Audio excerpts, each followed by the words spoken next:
मेरे गुरुदेव की महिमा बड़ी अद्भुत निराली है।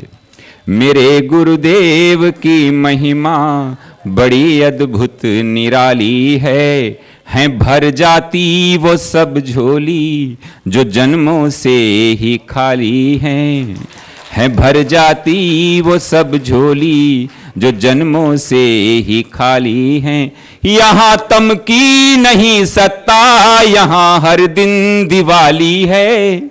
यहाँ तम की नहीं सत्ता, यहाँ हर दिन दिवाली है। भराया लोक अंतर में, नजर में प्रेम लाली है।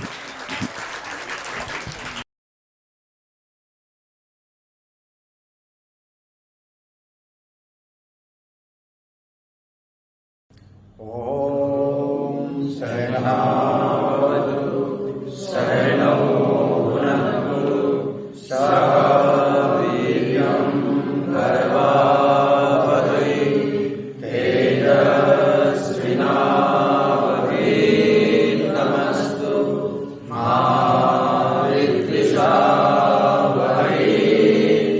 ओम शांति शांति शंकरं शंकराचार्यं केशवं बादरायणं सूत्रभाष्यकृतौ वन्दे भगवन्तौ पुनः पुनः। ईश्वरो गुरुरात्मेति मूर्तिभेदविभागिने व्योमवद्व्याप्तदेहाय दक्षिणामूर्तये नमः। सदाशिवसमारम्भां शङ्कराचार्यमध्यमाम् अस्मदाचार्यपर्यन्तां वन्दे गुरुपरम्पराम्। श्रुतिस्मृतिपुराणानाम् आलयं करुणालयं नमामि भगवत्पादं शङ्करं लोकशङ्करम्।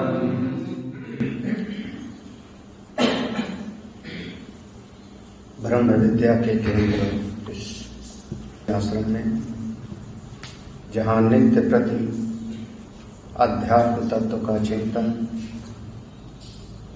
स्वाध्याय प्रवचन चलता रहता है। समुपस्थित सभी आत्मस्वरूप संतजन भक्तजन भगवत कृपा से यह अष्टावक्र गीता का आज अंतिम सत्र, जिसमें अष्टावक्र महाराज ने विदेहराज जनक को उपदेश दिया और दो ज्ञानियों का संवाद है। दोनों ही तत्ववेत्ता हैं, दोनों ही स्वरूप में निष्ठ हैं। अष्टावक्र महाराज जीवन मुक्त के लक्षण बताते हैं, ऐसा होता है ऐसा होता है, और जीवन मुक्त महापुरुष के लक्षण बताने के ब्याज से उपदेश है। विदेहराज जनक एक एक उनके उपदेश को ग्रहण करते जाते हैं और जो वो उपदेश करते हैं उसी से संबंधित उनकी अनुभूति वाक्य सामने प्रकट होती है। तो दोनों के संवाद के बीच में यह जो 20 अध्याय का ग्रंथ है, कुल 298 श्लोक, इसका अंतिम प्रसंग हम लोग पढ़ते हैं। 8वां श्लोक था 20वें अध्याय का। क्वा प्रमाता प्रमाणं वा, क्वा प्रमाता प्रमाणं वा, क्वा प्रमेयं क्व च प्रमा, क्वा प्रमेयं क्व च प्रमा, क्व किंचित् क्व न किंचित् वा, क्व किंचित् क्व किंचित् वा, सर्वदा विमलस्य मे, सर्वदा विमलस्य मे। सबसे पहले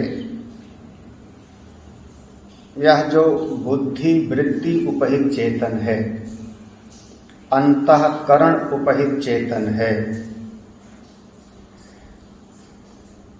वह थोड़ा सीमित हुआ, अल्प हुआ, क्योंकि बुद्धि वृत्ति से उपहित हो रहा है। तो उसी के भीतर जो अल्पता है, जो सीमितता है, परिच्छिन्नता है, उसकी निवृत्ति की आकांक्षा होती है, तो वही जानने की इच्छा करता है। जो जानने की इच्छा है वह जड़ शरीर में नहीं है, वह केवल आप कह लो कि मन बुद्धि के भीतर भी नहीं है, क्योंकि मन बुद्धि भी जड़ है। जड़ वस्तु में कभी कोई इच्छा नहीं हो सकती, और शुद्ध आत्मा में भी कोई इच्छा नहीं हो सकती। ना तो शुद्ध चेतन में कोई इच्छा है, और ना ही जड़ वस्तु अंतःकरण इंद्रिय आदि में कोई इच्छा है। यह जो अंतःकरण इंद्रिय आदि जब उस चेतन सत्ता से संयुक्त होती है, हम उसको शब्द कहेंगे अंतःकरण उपहित चेतन, बुद्धि वृत्ति उपहित चेतन। तो वह जो उपहित चेतन होता है, फिर उसी के भीतर एक इच्छा पैदा होती है, मैं सब कुछ जानूं, सब कुछ मैं प्राप्त करूं, सब सुख मुझको मिले। अब उसके भीतर जब ये वृत्ति पैदा हुई कि मैं सब कुछ जानूं, तो उसी को हम कह रहे हैं प्रमाता। जिसके भीतर सब कुछ जानने की इच्छा है, उसी का नाम हुआ प्रमाता। प्रमाता माने प्रमावृत्ति को जो चाहता है, ये प्रमाण मीमांसा का विषय है। प्रमावृत्ति को जो चाहता है, ठीक ठीक हमको सही सही अनुभव हो जावे, सही सही अनुभव हो जावे, संशय विपर्य से रहित अनुभव हो जावे, ऐसी जो भीतर चाह है, वो शुद्ध चेतन में चाह नहीं होती और जड़ वस्तु में भी चाह नहीं होती, वह जीव के भीतर ही चाह है। उसी को आप जीवात्मा कह रहे हैं, उसी को हम कह रहे हैं परमात्मा। और जब उसके भीतर ये इच्छा हुई कि मैं जानना चाहता हूं, तो फिर दूसरी बात आई, किसको जानना चाहते हो? किसको? उसने कहा हम स्वर्ग के बारे में जानना चाहते हैं। किसी ने कहा नहीं, हमको जगत के, लौकिक जगत के व्यवहार के बारे में जानना है, व्यवहार कैसे करना चाहिए। किसी ने कहा हमको साइंस, फिजिक्स, गणित के बारे में जानना है।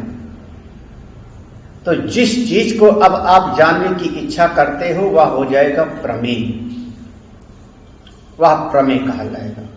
जिस चीज को भी जानने की इच्छा है, अगर स्वर्ग को जानने की इच्छा है तो स्वर्ग प्रमेय हो जाएगा।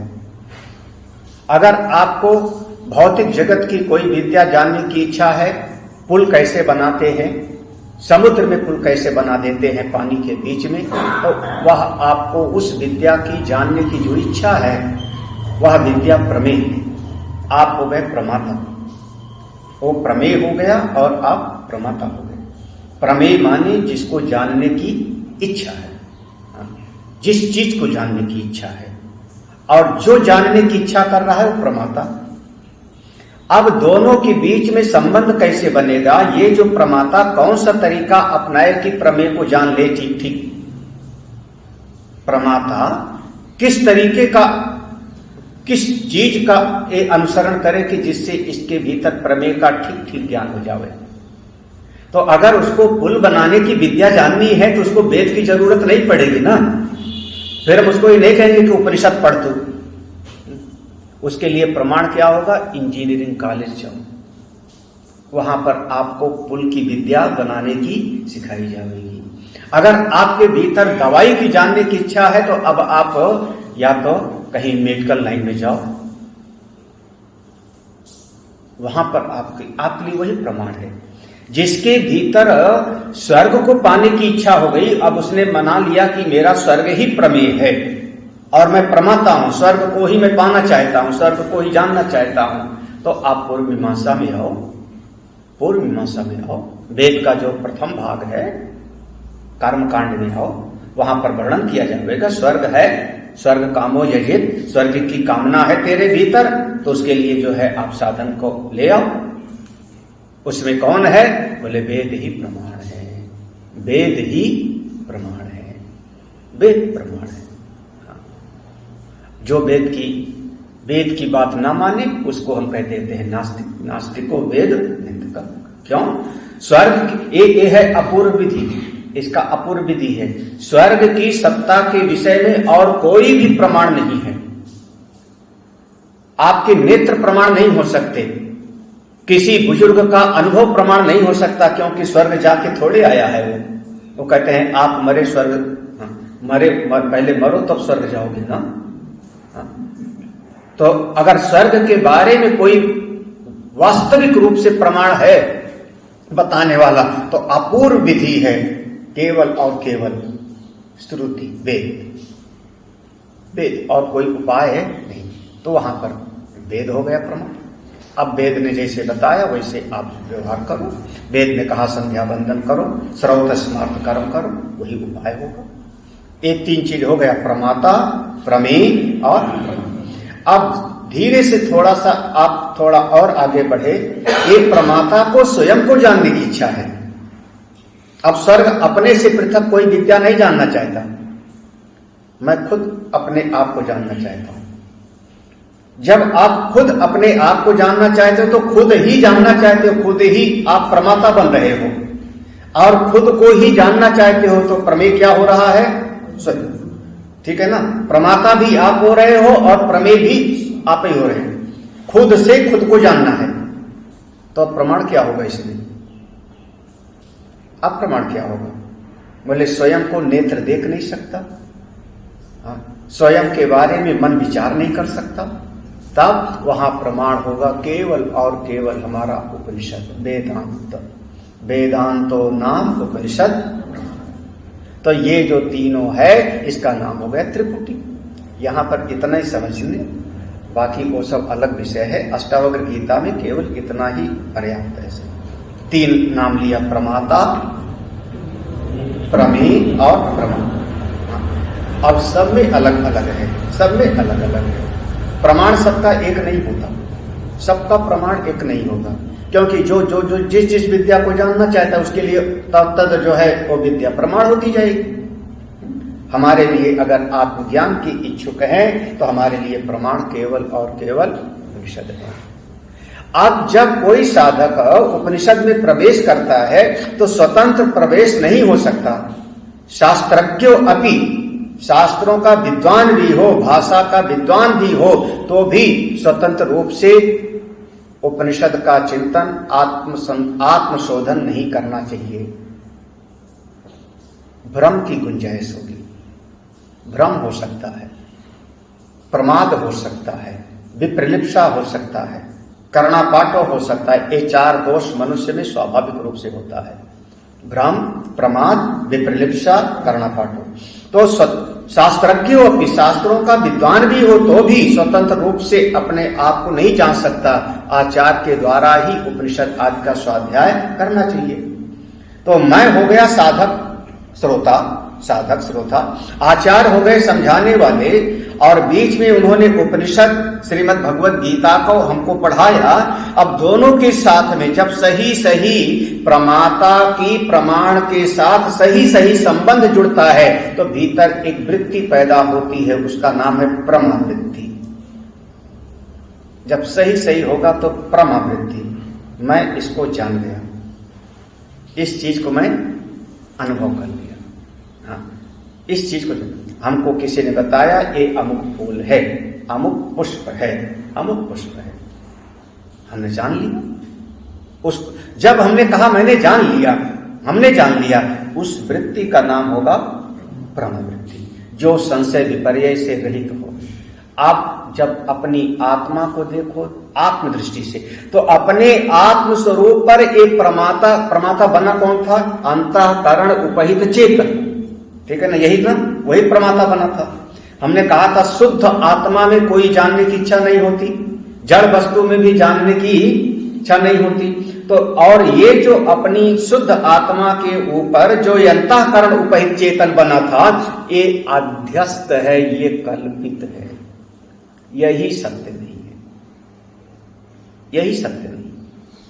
जब प्रमाता ही कल्पित है, अध्यास है, तो उसके भीतर की जो कामना थी प्रमेय की वो भी अध्यास, और जो उसने प्रमाण का आश्रय लिया वो भी अध्यास, तीनों। और जो उसने कहा कि मैं जान गया, प्रमावृत्ति पैदा होगी, ठीक ठीक मैंने जाना, किसने बोला है? शुद्ध चेतन ने, जड़ अंतःकरण ने बोला? किसने बोला? तो उसी ने ना जो स्वयं कल्पित है। हाँ, गवाही दे रहा है झूठा आदमी, जो है ही नहीं, जो है ही नहीं वो गवाही दे रहा है जगत का। तो न प्रमाता है, न प्रमेय है, न प्रमाण है, न प्रमावृत्ति है। मैं तो केवल शुद्ध आत्मा हूं, सर्वदा विमलस्य में, सर्वदा हमेशा ही मैं शुद्ध चैतन्य स्वरूप हूं, मुझ में किसी भी प्रकार की कोई त्रिपुटी नहीं है। गंभीर विषय है, खूब चिंतन का विषय है, जितना चिंतन करेंगे उतना अच्छा मिलेगा। हाँ, ना प्रमाता ना प्रमेय, क्वा प्रमाता क्वा प्रमाणम क्वा प्रमेयम क्वा च प्रमा। कहाँ, क्यों? सबका सब कल्पना में था। क्वा किंचित क्वा न किंचित हुआ। किसी ने कहा कुछ तो है जी, कुछ तो है, कुछ तो है। बौद्धों ने कहा कुछ नहीं है, कुछ नहीं। तो दो वृत्ति हो गई, कुछ है और कुछ नहीं। हम कह रहे हैं कुछ है, इसका भी अधिष्ठान मैं हूं, और कुछ नहीं है, उसका भी अधिष्ठान मैं हूं। मुझ आत्मा के ऊपर एक, किसी ने कहा है, किसी ने कहा नहीं है, किसी ने कहा होगा जरूर कुछ, सब कल्पित है मुझ आत्मा के ऊपर। मैं वो विमलस्य, मैं ऐसा हमेशा विमल स्वरूप हूं, चैतन्य स्वरूप हूं। क्व विक्षेपा क्वचैकाग्र्यम्, क्व निर्बोधा क्व मूढ़ता, क्व हर्षा क्व विषादो वा, सर्वदा निष्क्रियस्य मे।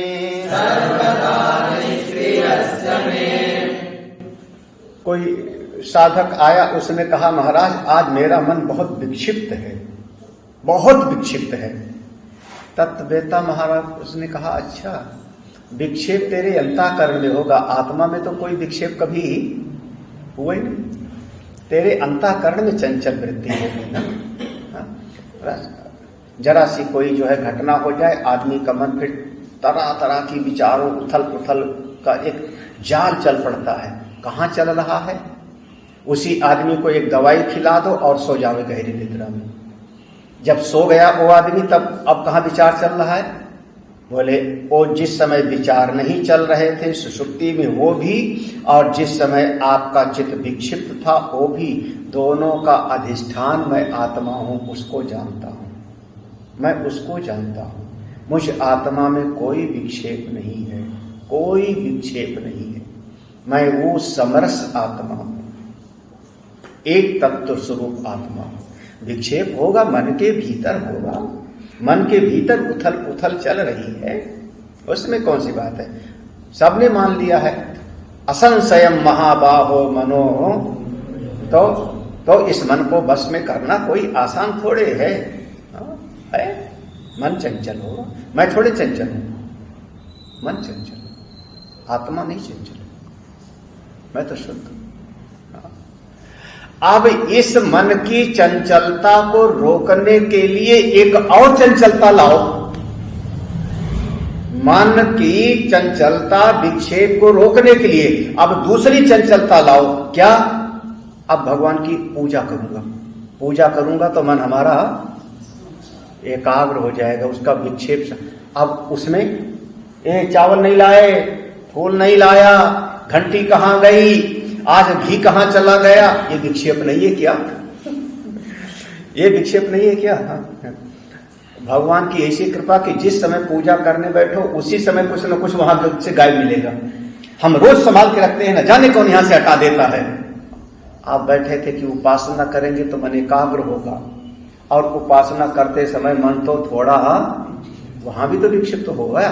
तो नाचा एकाग्र क्वाचा एकाग्र्यम, कौन सा एकाग्रता? वो 5 जो अवस्थाएं हैं, मूढ़, क्षिप्त, विक्षिप्त, एकाग्र और ये देख लेना सबका यहाँ पर कह दिया। क्वा विक्षेपा, विक्षिप्त, क्वाचा एकाग्र्यम, एकाग्र कौन सा? क्वा निर्बोधा, क्वा निर्बोधा माने जो है अब कौन सा ज्ञान और कौन सा नासमझी मूर्खता, ना मूर्ख हूं ना ज्ञानी हूं, ऐसी स्थिति बन गई। 5 चित्त वृत्तियों से उसका बिल्कुल तादाद में टूट गया। ना मैं विक्षिप्त हूं ना मैं एकाग्र हूं। आज विक्षिप्त होगा तो मन और एकाग्र है तो भी मन, मैं तो दोनों का दृष्टा हूं। इस मन के विक्षेप का भी दृष्टा हूं, इस मन की एकाग्रता का भी दृष्टा हूं। अपने दृष्टा स्वरूप में बैठो, दृगेव न तो दृश्यते, वह दृष्टा ही आप हो, साक्षी ही आप हो। और सब बातें समझ में आ गई तो वो भी बुद्धि में, और नहीं समझ में आई तो वो भी बहुत पढ़ते हैं समझ ही नहीं आता, बहुत रटते हैं याद ही नहीं होता। पता नहीं कैसे। और महात्मा लोग जब बैठते होंगे तो घंटा घंटा, 2-2 घंटा, 4-4 घंटा नॉन स्टॉप बोलते जाते हैं। हमको 5 मिनट के लिए माइक दे दिया जाए तो हमारा हाथ पांव सूज जाता है। हाँ, बोला नहीं जाता। मैं तो वज्र मूर्ख हूं, मैं तो वज्र मूर्ख हूं, समझ में नहीं आता। हाँ, हाँ, हाँ।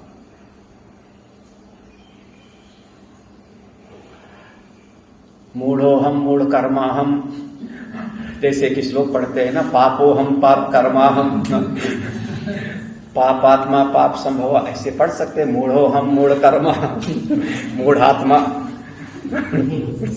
तो हमको बताइए कहां पर है? सब मन में है। आप आत्मा हो, शुद्ध आत्मा। क्वा हर्षा क्वा विषादो हुआ, अब कहां मुझको हर्ष और कहां विषाद? क्यों? सर्वदा निष्क्रियस्य में, मैं तो हमेशा एक रस रहता हूं जी। सब का सब सारा जगत दृश्य है, मैं उसका साक्षी मात्र हूं। साक्षी तत्व, साक्षी तत्व, सब कुछ देखता रहता, सब बदल जाता है। एक महावाक्य याद रखो, ये महावाक्य है व्यवहारिक जगत में, सब बदल जाते हैं। सम्मान भी अपमान भी, अपने भी पराये भी, घर भी शरीर भी, बाहर वाला घर भी ये वाला घर भी, सब चला जाएगा, सब बदल जाएगा। कुछ भी यहां टिकने वाला नहीं। सबके आप साक्षी हो, सबके दृष्टा हो, सबके दृष्टा हो।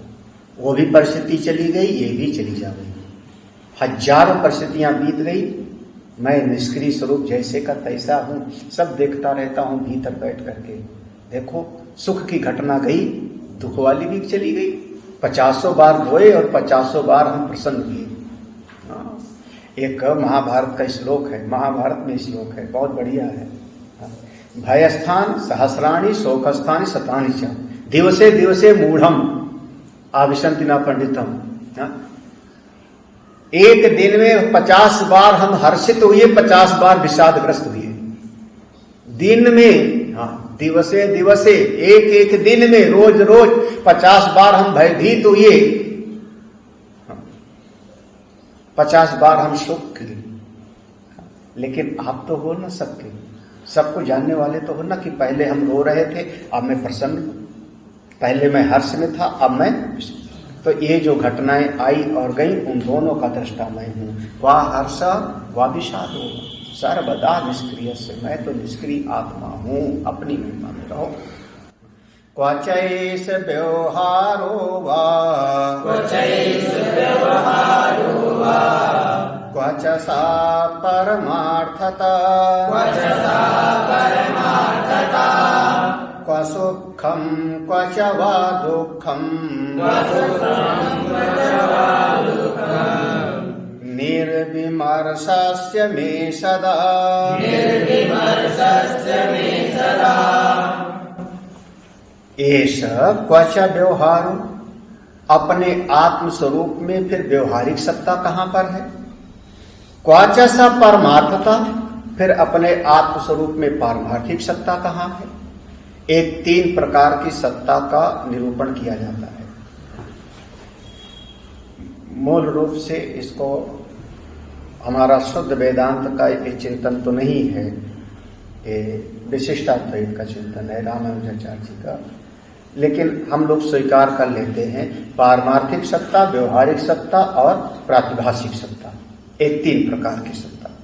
जो मिट्टी है वो पारमार्थिक सत्ता है, जो घट है वो व्यवहारिक सत्ता है, और जो घट के लिए हमने कहा सुंदर है, कुरूप है, घट मेरा है, घट बढ़िया है, उस घट के ऊपर जो आरोपित किया वो सब प्रातिभाषिक सत्ता है। ऐसा हम व्यवहार में उपयोग करते हैं। एक बच्चे का जन्म हुआ, पंच महाभूत से बना है, अन्न जल से बना है, ये उसका थोड़ी देर के लिए समझ लो पारमार्थिक सत्ता। शरीर उसका अन्न से बना, अन्न में है, अन्न में चला जाएगा। इसी तरह फिर वो बच्चे का शरीर व्यवहार करता है, आज बालक है, विद्यार्थी है, कल जुआ होगा, फिर बड़ा होगा, ये व्यवहारिक सत्ता है। उसकी आंख देखती है, कान सुनता है, लेकिन यह बालक सुंदर है, यह बालक कुरूप है, ये मेरा है, ये मेरा अपना है, ये सब हो गया आपकी प्रातिभाषिक सत्ता।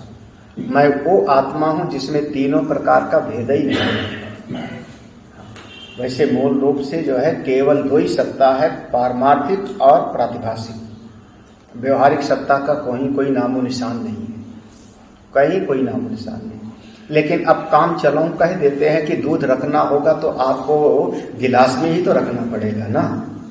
अगर आपको चाय हम देना चाहें तो मिट्टी में थोड़े दे पाएंगे, कुल्हड़ चाहिए, अर्थ क्रियाकारकत्व ऐसा चाहिए, व्यवहारिक सत्ता।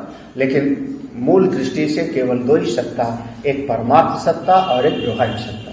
और ये सारा का सारा वही कह रहे हैं, क्वा चा एस व्यवहारा, यहाँ कौन सा व्यवहारिक सत्ता है ही नहीं, सब केवल आपका खुली आंख का सपना है। और कौन सा, जब व्यवहारिक और प्रातिभाषिक नहीं तो परमार्थ भी क्यों लगा रहे हो, बोल क्यों रहे परमार्थ, जो है सो है, कहने की थोड़ी जरूरत पड़ती है। जो सत्ता है उसको बताने, प्रकाश है तो बोलना नहीं पड़ता कि प्रकाश हो गया।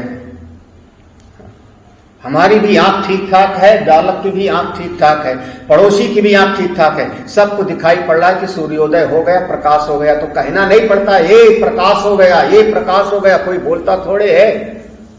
कभी आप जो परमार्थ सत्ता है, मैं जिंदा हूं, कभी आपने बोला किसी को मैं जिंदा हूं, मैं जिंदा हूं, मैं जिंदा हूं, कभी बोलने की जरूरत नहीं पड़ती। तो पारमार्थिक सत्ता भी जो है उसके लिए बोलने की क्या जरूरत है। केवल एक ही तत्व है, बस अपनी महिमा में। क्वा सुखम क्वाचा व दुखम, कहाँ सुख और कहाँ दुख जी, ये सुख दुख भी मन के खेल हैं बस। फिर क्या है, निर्विमर्शस्य, निर्विमर्शस्य माने यहां पर देखो नी उपसर्ग लगा दिया, फिर भी उपसर्ग लगा दिया। मुझ आत्मा में निशेष रूप से पूरी तरह से संकल्प विकल्प गायब है। जैसे कहते हो ना, विचार विमर्श आइए करिए, संकल्प विकल्प करिए, ऐसा चिंतन हम करते हैं। हमारे आत्मस्वरूप में ना कोई संकल्प, ना कोई विकल्प, ना कोई वृत्ति, ना कोई वृत्ति का प्रवाह, कुछ भी नहीं है। मैं तो शुद्ध स्वरूप हूं, ऐसा मेरा अपना आत्मा है। क्व माया क्वच संसारः, क्व प्रीतिर्विरति क्व वा, क्व जीवा क्व च तद्ब्रह्म,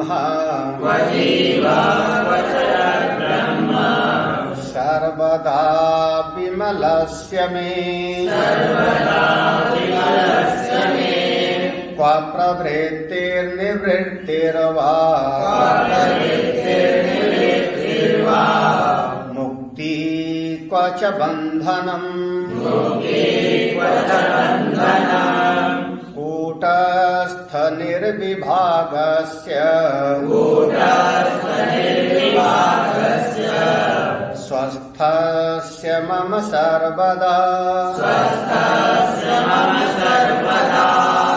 क्वा माया, माया भी कहाँ है मुझ आत्मस्वरूप की दृष्टि से।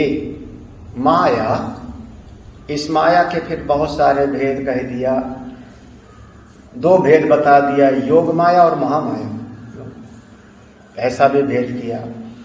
फिर भक्ति के आचार्यों ने और भी भेद कर दिया, स्वजन मोहिनी माया, विमुख जन विमोहिनी माया, तरह तरह के भेद। माया माने क्या? हाँ, ब्रह्म के आश्रय पर एक शक्ति है, अचिंत शक्ति है। गिरा अर्थ जल बीच सम कहियत भिन्न, कुछ कह नहीं सकते हम, कुछ कह नहीं सकते माया के बारे में।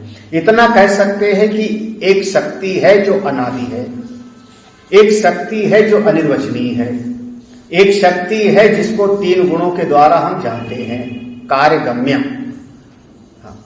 त्रिगुणात्मिका और कार्यगम्य। एक शक्ति है जो ना होते हुए भी हमको कुछ उल्टा पुल्टा दिखा देती है, जो नहीं है उसको दिखा देती है और जो है उसको छुपा देती है। एक ऐसी सामर्थ्य शक्ति है, उसी का नाम है माया, है ब्रह्माश्रय। कहां पर रहती है ये माया?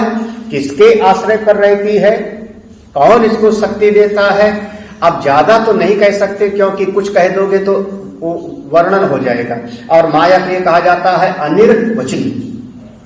ठीक ठीक आप कह तो नहीं सकते हो, इतना मैं कह सकता हूं कि जो सत्ता परमात्म सत्ता होगी उसी के आश्रय पर माया है, ब्रह्माश्रय। जैसे हमारे आश्रय पर मेरी कल्पना होती है, कल्पनाओं का आश्रय मैं स्वयं हूं, मेरा अंतःकरण है। उसी प्रकार से इस माया को भी कोई न कोई आश्रय तो हो दे रहा है।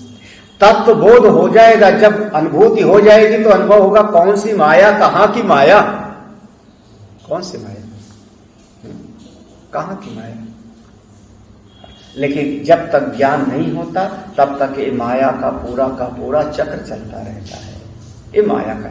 फिर हम कहेंगे हाँ वही शुद्ध चेतन जब माया के द्वारा उपहित हुआ, माया से उपहित हुआ तो ईश्वर, जब अविद्या से उपहित होगा तो अविद्या उपहित चेतन ही जीव। हमारी विचार की प्रक्रिया है, साधना की प्रक्रिया है, वो सिद्धांत का प्रतिपादन नहीं है। सैद्धांतिक रूप से उसको मत समझ लो। मान लिया का बराबर 100 तो हमारा गणित का सवाल हल करने के लिए है, का बराबर 100 ही नहीं होता,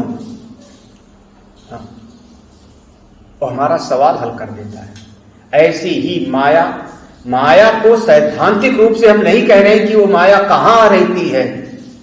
माया हम सवाल है हमारा, हमारे जीवन की समस्याएं हैं। हम मान लेते हैं कि माया ब्रह्म के आश्रय पर नहीं, ब्रह्माश्रया माया अस्ति।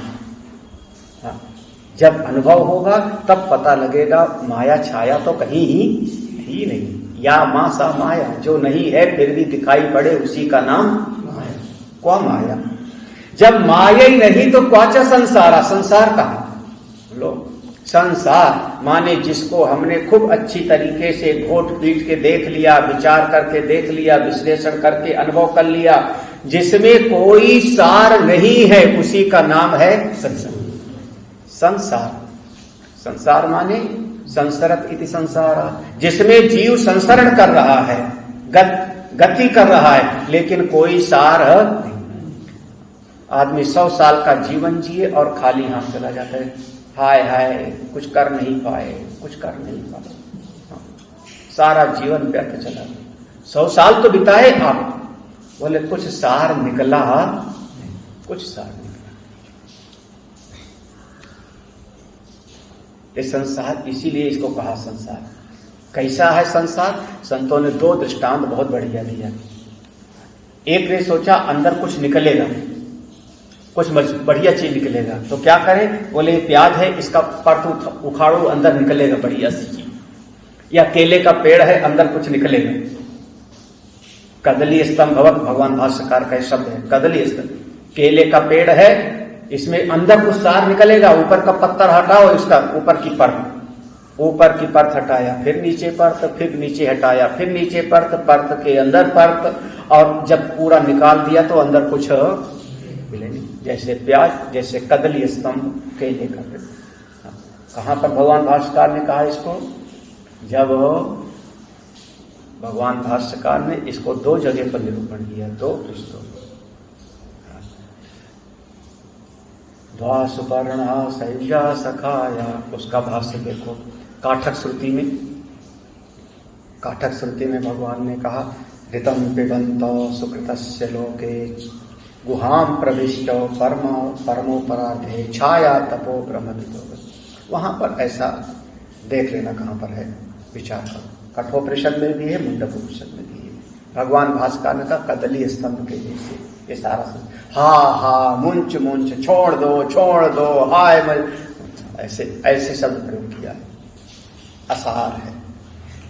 क्वा प्रीति किससे प्रेम करें, विरति का किससे वैराग्य प्राप्त करें। लोग जब संसार है झूठा है तो प्रेम किससे करें। महाराज जिससे प्रेम करते हो दुख देता है।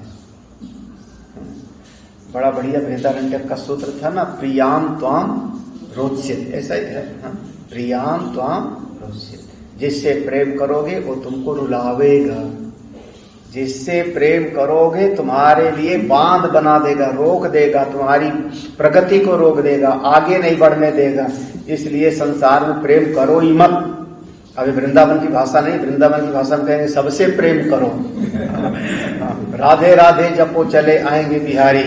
और वेदांती कहता है संसार में प्रेम करोगे तो दो घटना होगी, एक तो तुम्हारा आगे का विकास रोक देगा और दूसरा आपको रुलावेगा। बृहदारण्यक उपनिषद में लिखा है, अभी भी पढ़ा था शायद 1 महीना पहले। प्रियाम त्वाम रोसी, तो मत करो। अच्छा तो छोड़ के भाग जाए, बोले विरति, भागने की भी क्या जरूरत है, सब पहले से छूटा है, ये जग जाओ ना, होश में आओ, समझ लो। ना भागना है ना पकड़ना है, ना त्याग न ग्रह न लय। ये भागने और पकड़ने वाली वृत्ति ही आपकी जो है संसारी वृत्ति है। खुली आंख से देखो तो सब पहले से आपसे त्यक्त है।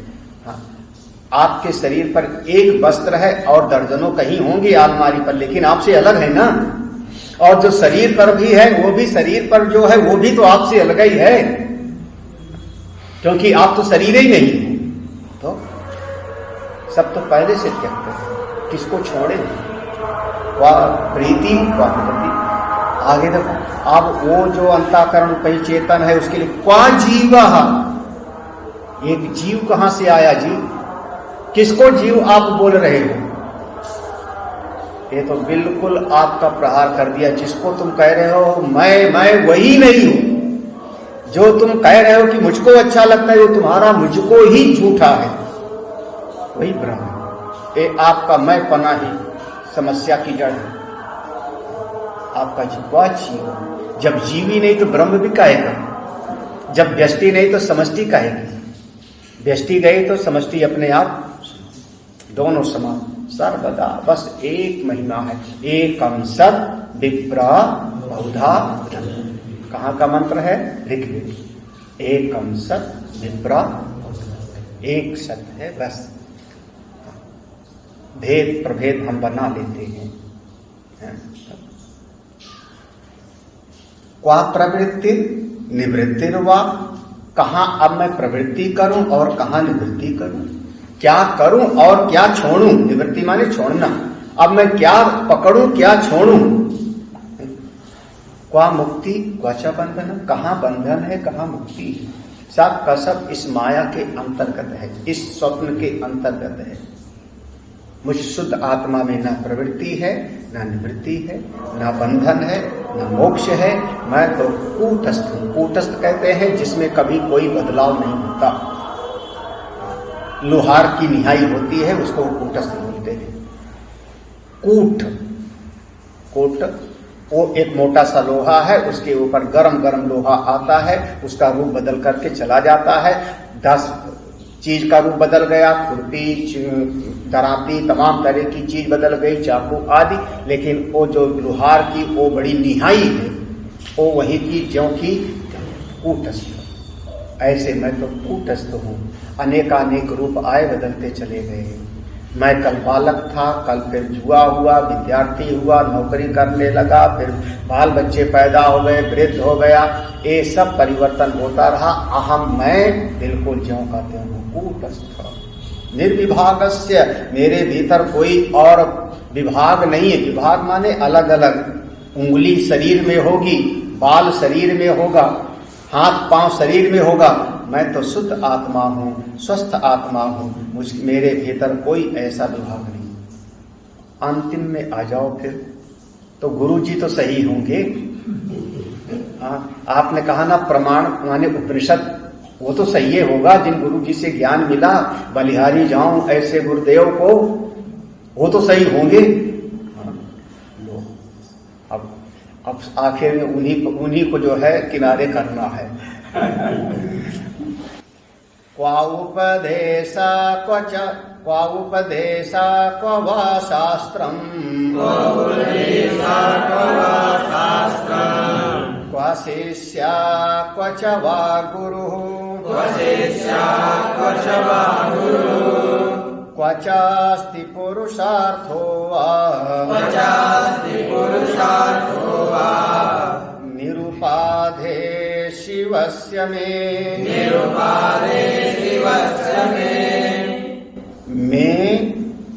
निरुपाधे शिवस्य, मुझ उपाधि रहित शिव स्वरूप में, मैं निरुपाधे शिवस्य, मुझ मैं माने मुझ में निरुपाधि, मैं निरुपाधिक तत्व हूँ, शिव स्वरूप हूँ।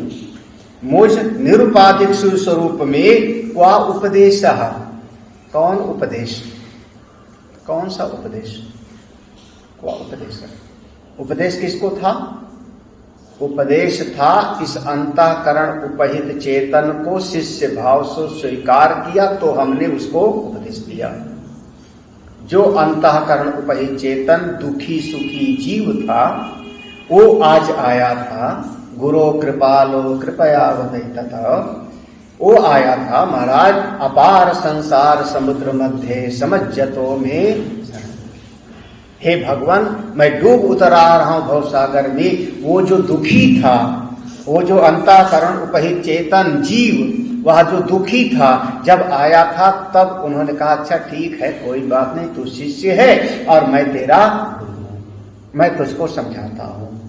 विश्वेश पादाम्बुज दीर्घ। अब दुखी प्राणी को देख करके, वैसे भगवान कृष्ण और अर्जुन दोनों नर नारायण हैं, नर नारायण के अवतार माने जाते हैं, कोई भेद नहीं, कोई भेद नहीं। लेकिन जब वो विलाप करने लगता है, विषादग्रस्त हो गया तो शिष्य हो गया और भगवान गुरु जो। उसके पहले तो कितने सालों साल के साथी हैं, सखा है, दोनों का शादी विवाह हो चुका है, बाल बच्चे हो चुके हैं, बड़ी गृहस्थी है। अर्जुन का बेटा भी अभिमन्यु भी तो 16 साल का हो चुका है। अगर बेटा 16 साल का है तो अर्जुन का भी तो 40-50 साल उम्र होगी, कम नहीं है। बचपन के सखा हैं, लेकिन कभी उपदेश नहीं। उपदेश कब दिया? जब तुम विषादग्रस्त हो गए, मेरी शरण में आ गए, शिष्यस्ते हम शाधिमाम, तब मैं तुमको उपदेश दे रहा हूं। तो आप शिष्य बन गए तो मैं गुरु बन गए, यही तो है। तो अब फिर जब गुरु बन गए तो मैंने उपदेश दिया आपको, लेकिन तत्व की दृष्टि से, जैसे तुम नर हो हम नारायण हैं, दोनों एक ही तत्व हैं, ऐसे तत्व दृष्टि से कहां पर उपदेश। अच्छा, उपदेश भी कौन? मनमर्जी वाला नहीं दिया था। कौन सा दिया था? शास्त्र का। कौन सा शास्त्र जी? क्वा वा शास्त्रम। अब शास्त्र भी क्या?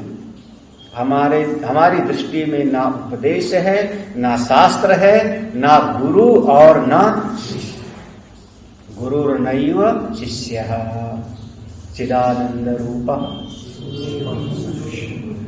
न मंत्रम न तीर्थम न वेदो न विद्या, कुछ भी नहीं है। सब का सब निषेध कर दिया, सब निषेध, सब व्यवहारिक जगत में था, उपयोग के लिए था।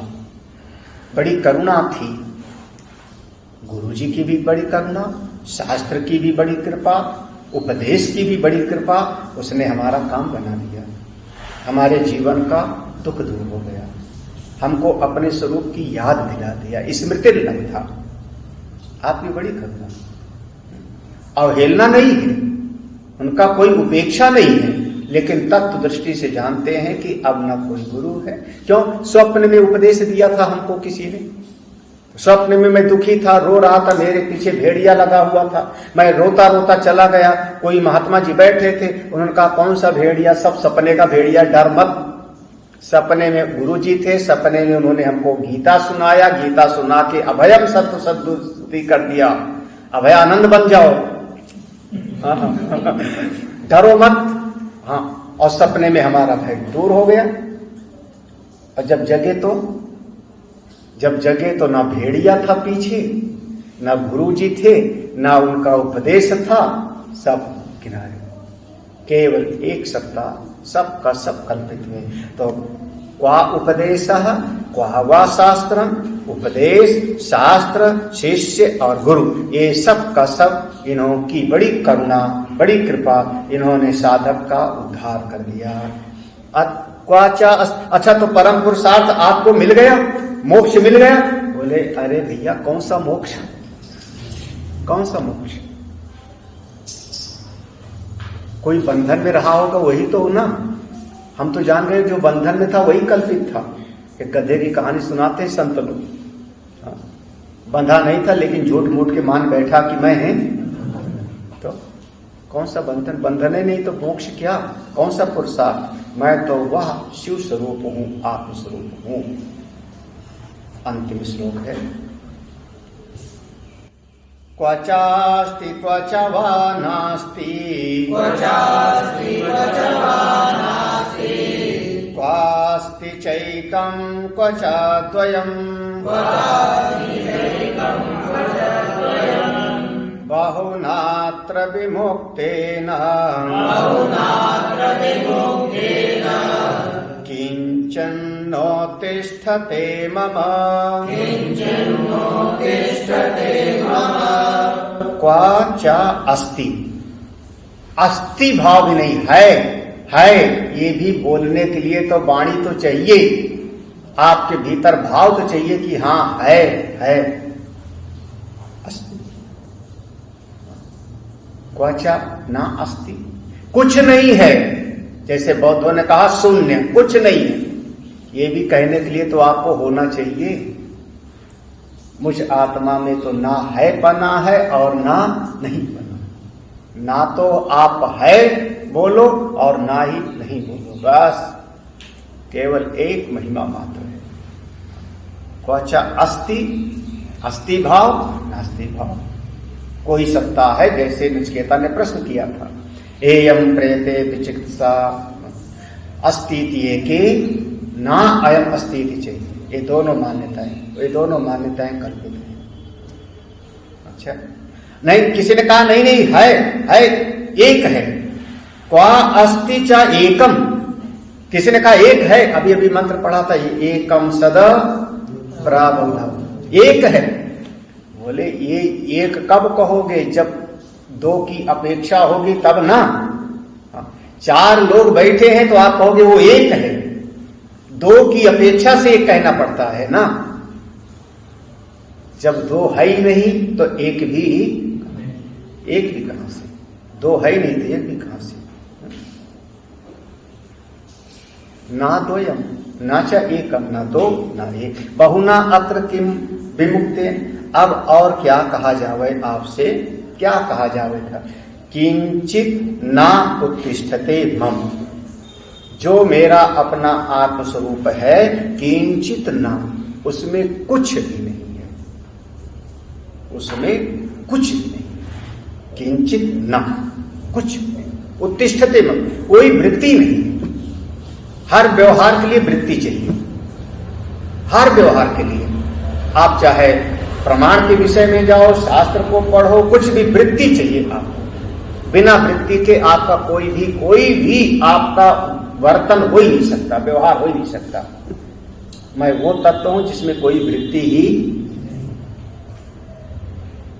जब मेरे भीतर कोई वृत्ति नहीं तो कौन सा व्यवहार करे, कौन सा कर्तव्य, कौन सी प्रवृत्ति और कौन सी निवृत्ति। मैं अपनी महिमा में जैसा हूं वैसा अवस्थित हूं। इस प्रकार से अष्टावक्र महाराज ने जो उपदेश दिया जनक महाराज को, कुल श्लोक हो गए 298। जिसमें एक अध्याय 18वां अध्याय सबसे बड़ा 100 श्लोक एक ही में था और ये 298 श्लोकों का अष्टावक्र गीता आज यहाँ विश्राम ले रहा है।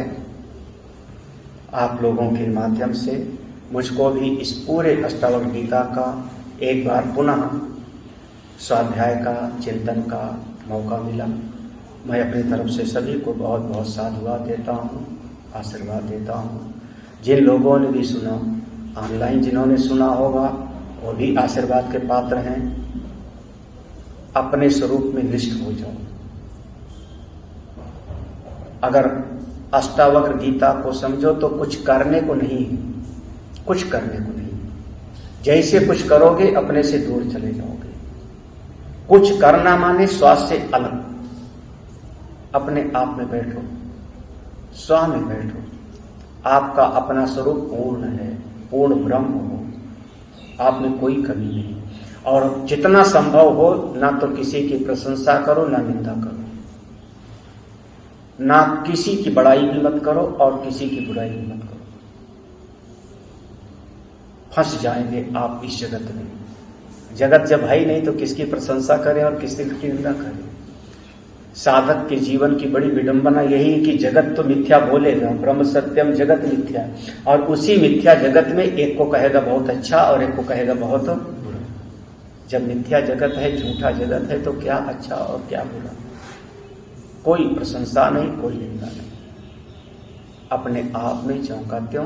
ये सारी सृष्टि बिना हुए ही भासित है, बिना हुए ही प्रतीति मात्र है, केवल आभास मात्र है, चल रहा है।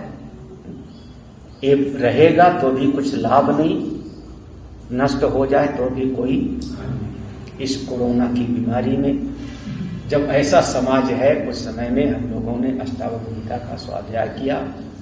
प्रभु की बड़ी कृपा और इस संस्था के सभी लोगों को मैं धन्यवाद साधुवाद देते हुए ये प्रसंग को यहाँ पर विश्राम देता हूँ।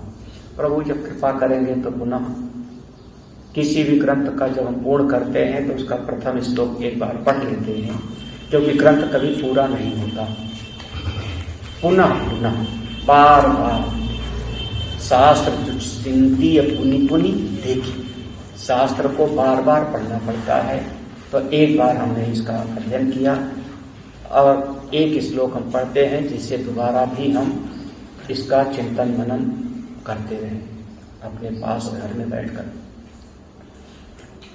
जनक उवाच कथं ज्ञानमवाप्नोति, कथं ज्ञानमवाप्नोति, कथं मुक्तिर्भविष्यति, कथं मुक्तिर्भविष्यति, वैराग्यं च कथं प्राप्तं, वैराग्यं च कथं प्राप्तं, एतद् ब्रूहि मम प्रभो, एतद् ब्रूहि मम प्रभो। ऐसा जनक महाराज ने पूछा था। अष्टावक्र ने उपदेश दिया, अष्टावक्र महाराज की पूजा किया। अष्टावक्र महाराज अपनी महिमा में विराजमान वहां से चले जाते हैं और जनक महाराज तत्वनिष्ठ होकर के जैसा उनका शरीर का प्रारब्ध वैसा व्यवहार करते हैं। हम लोगों को जैसा उनकी करुणा से सुनने को मिला, जितना हमारी बुद्धि को समझ में आया, गुरु कृपा से, भगवत कृपा से, हमारी अपनी विवेक शक्ति से मैंने समझाने का प्रयास किया। बहुत सारी त्रुटियां भी हो सकती हैं इस जगत में। जब जगत ही नहीं है तो त्रुटि क्या और अच्छा क्या। लेकिन फिर भी अगर कहीं पर कोई त्रुटि हो, उसको आप लोग विचार करके, प्रज्ञावान है, बुद्धिमान है, उसको संशोधित कर लें। खूब आगे बढ़ें, खूब आगे बढ़ें। रुकना नहीं है साधना के जीवन में, चले हुए चले। ऐसा चलो कि आगे बढ़ते बढ़ते स्वरूप में पहुंच जाओ, बस यहीं पर। ओम पूर्णमदः पूर्णमिदं पूर्णात् पूर्णमुदच्यते पूर्णस्य पूर्णमादाय पूर्णमेवावशिष्यते। ओम शांति शांति शांति।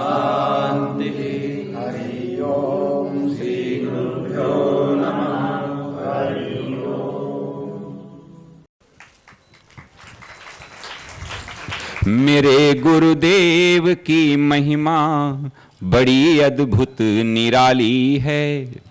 मेरे गुरुदेव की महिमा बड़ी अद्भुत निराली है भर जाती वो सब झोली जो जन्मों से ही खाली है भर जाती वो सब झोली जो जन्मों से ही खाली हैं।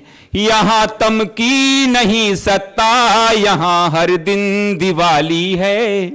यहाँ तम की नहीं सत्ता, यहाँ हर दिन दिवाली है। भराया लोक अंतर में, नजर में प्रेम लाली है।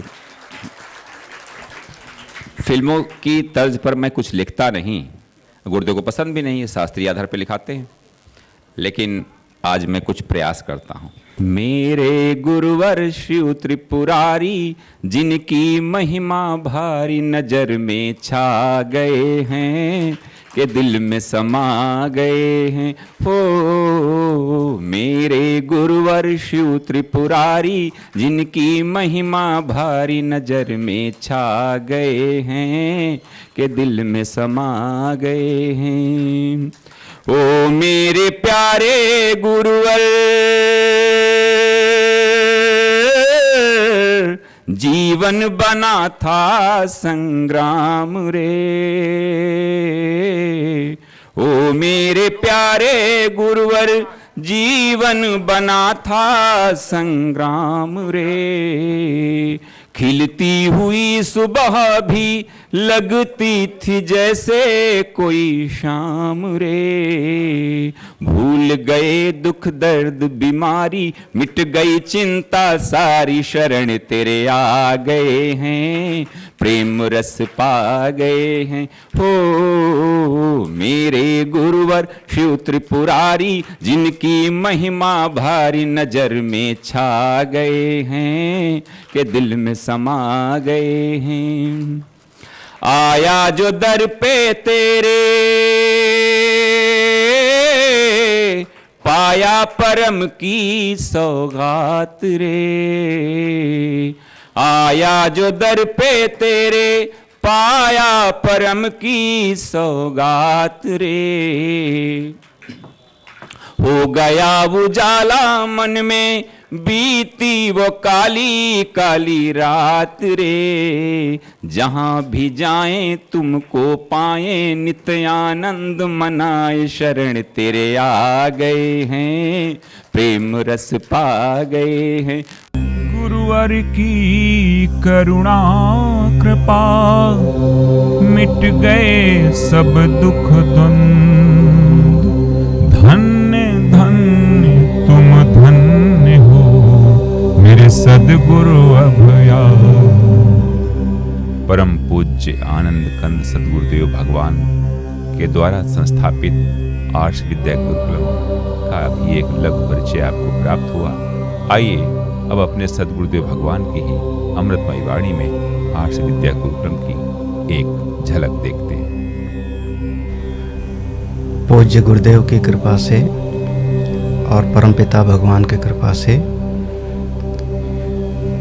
मन के भीतर एक भाव पैदा हुआ कि समस्त जीवों का हित हो, साधना के मार्ग पर सभी लोग अपने आगे बढ़ें। जो जीवन का परम प्रयोजन है, आत्यंतिक सुख की प्राप्ति और पूरी तरह से जीवन में से दुख की निवृत्ति, इसी उद्देश्य को लेकर के यह श्री शौनक आर्ष विद्या प्रन्यास नाम का एक संस्था गठित की गई सन 2002 में, जिसके अंतर्गत ये